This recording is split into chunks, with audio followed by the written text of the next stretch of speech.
Hey YouTube, it's Beauty C17 coming at you with my BBL update.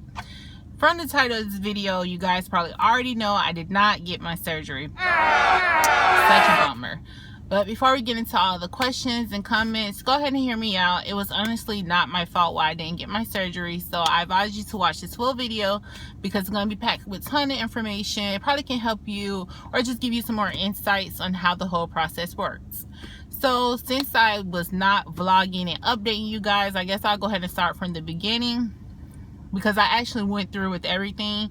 So, you know, just watching and let's enjoy this. So I'm gonna start off at pre-op. For those who don't know, I was scheduled for my BBL surgery on March 9th, which was last week Thursday, with Dr. Cava. You have to go in a day before, so I went in on March 8th. Let me put my phone in charge. Anyways, so I went in March 8th, the day before, to go do my pre-op. I stay in South Florida, so it's like an hour drive from where I live to get to Miami, which is not too bad. When I got the pre-op, let's just say it was so many people. Like, I did not know that many people get surgery. It was so many people. I'm thinking like, I'm gonna get there and it's gonna be like one or two girls. Everyone's gonna be in like their own little world. It's gonna be very quiet. Completely opposite.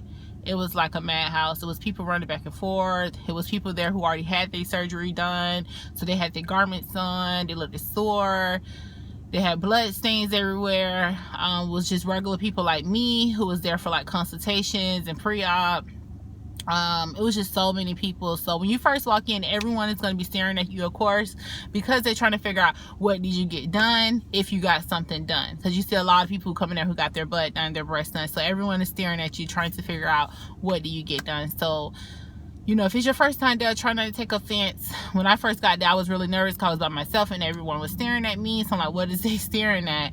And then as I sat down and realized I was sitting there, like hours went to passing by, I realized, okay, we all looking just to see what you got done. Because when I finally sat down and got comfortable, people was coming in and out with their butt done and their breast done. You just wanted to see how it looks.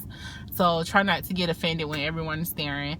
I met some really nice people in the waiting area. It was 4 of us. Everyone was there for a BBL. They was going to Dr. Val's. I was going to Cava. So I kind of made friends. Hello girls, if you're watching. If you have like piercings and stuff, you have to get all this stuff removed. I have a dermal. I had my dermal for like about 3 years. So I think they said my dermal was going to be okay, so I was just going to cover it with a band-aid. I know some other girls was there with piercings. They actually went and took theirs out and put like plastic pieces in or something. So let's go ahead and jump into pre-op. So when you finally get called in the back, pre-op, I did not meet Dr. Cava at all. Like, he wasn't even there, I don't believe. So in pre-op, they just had me feeling like this thick of paperwork. It feels like you're leasing a car or something, or signing for a house. Like, the paperwork is so thick. So I signed all my paperwork. They dropped my blood again. Originally, when you first do this, they send you like a lab form to get your blood drawn to get all your tests done. They make you do like a HIV test, a CBC, all type of tests like at the lab. So when I got there, I was like kind of blindsided that it was drawing my blood again. Whatever, they dropped my blood again. What else we did? We signed all the paperwork. They made me try on my faja. And the faja that I purchased, I ended up purchasing one when I was there because the package I got for my surgery did not include the faja. So let's get into pricing. My surgery was $3,500. The reason being my surgery was so cheap is because I was originally scheduled with South Florida Cosmetic Center. This is a totally different facility. They're not affiliated or anything like that. South Florida Cosmetic Center is a well-respected company here in Florida. They quoted me $5,000, so I had to put down $500 to kind of lock the price in. And the only reason why I left South Florida and end up switching over to ERES is because South Florida did not have girls that looked like me. No one had weight on them. Everybody was already small. Versus Dr. Cava's patients, some of them did have weight. So I wasn't happy. I wasn't satisfied, and I wanted to be 100% satisfied with my my surgery. So I just was like, you know what, let me switch over to ERES. I'll just have to take the $500 as a waste. So at the time, they was doing a special It was back in December. It was like right after Christmas. ERES was doing some type of special for the BBL and all that. So I did the online consultation. They had quoted me, I believe, at $4,500. At the time, my coordinator was Fabrizia. That was her name.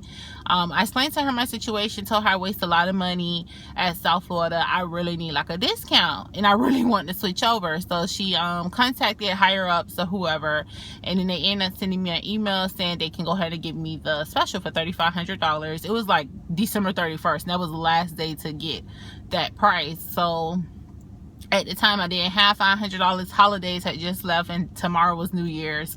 So I'm like, oh my God, I don't have $500. Can I give y'all $250 and then call back next Friday with $700? They was like, yeah, that's fine. So that's how I ended up locking my price in. And then from there, I just continued making payments. I just randomly select a day in March just because I needed to give my job enough time to request it off and let them know in advance. So that's what made me request my dates in March. It was nothing like Dr. Calva had dates open at that time, so it wasn't a big deal for me. What else do we need to talk about? So yeah, after I paid for everything, I was here at pre-op. The $3,500 only include like the actual procedure, everything that they need for the procedure and all the visits. So that's the only thing that $3,500 covered. The garments I had to pay for separate. So when I got to the office, I ended up spending $225 in total. That's what I spent for my faja and my drug test. They give you this little piece of foam. So I mean, if you guys find it somewhere cheaper, just have it already. If you pay for the premium package, it's probably already included, so you don't have to worry about spending the $225. However, you will still have to pay for the drug test, which is $25. So they gave you 2 of these little foam things. I don't know what they're used for. Unfortunately, I didn't get a chance to use it.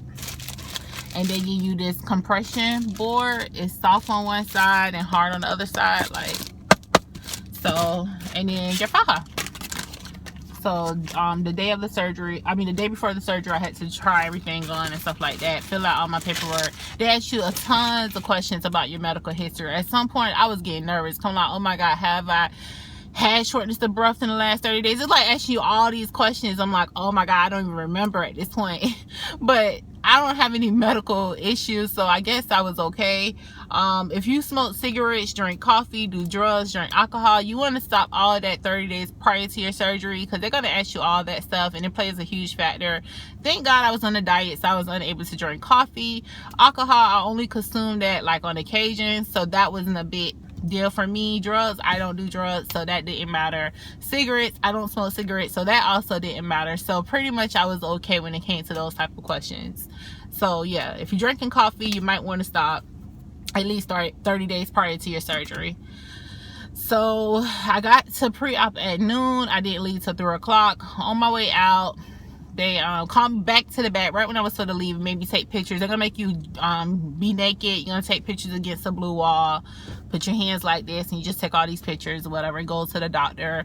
She's gonna tell you later on that night they'll call you for triage, because I didn't know what time my surgery is gonna be that next day. So they told me they have up until 9 o'clock at night to call you to let you know for the next day what time your surgery is gonna be.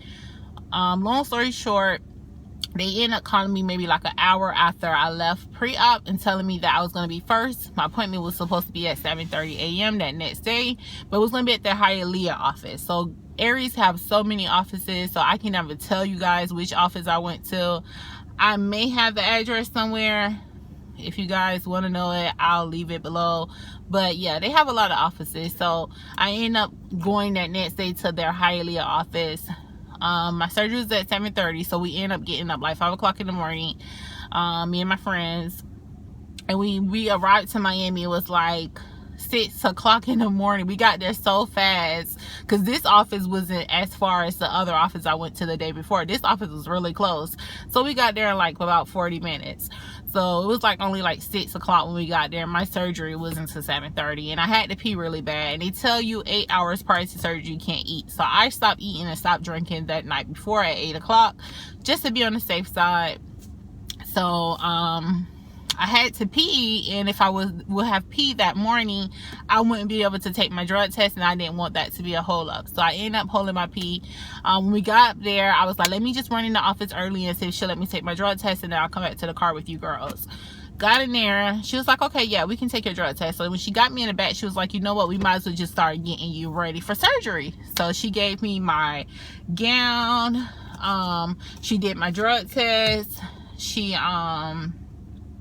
pretty much was just setting up the room, like I guess getting like the IV and stuff ready. She put the little hospital band. They give you those little hospital bands. I guess they had like your account number. I had it somewhere, but I guess I misplaced it. They gave you one of those little bands and stuff to put on your wrist. She did pretty much everything, and she was just like, okay, the doctor be in to do the markings, and you can show him all your wish photos and stuff like that. And she was like, okay, only thing we have to do now, sorry, I'm speaking so fast, only thing we have to do now is do your height and your weight, which they had did my weight the day before, so I was not worried, because when I first started this journey, I had to lose 17 pounds, and I had lost my 17 pounds, so I was very confident. And your BMI is so important when doing surgery. So if you're thinking about doing this procedure, please, I cannot beg you enough to watch your BMI, watch your weight, know your height, know all this stuff, because this is what pretty much caused me not to be able to get my surgery, and I'm really disappointed about, because I put a lot of money into it, I put a lot of thought into it. So when we got on the scale, my weight was correct. I had lost the 17 pounds. I was 232 height. So let me just rewind back. A week prior to my surgery, I went into my original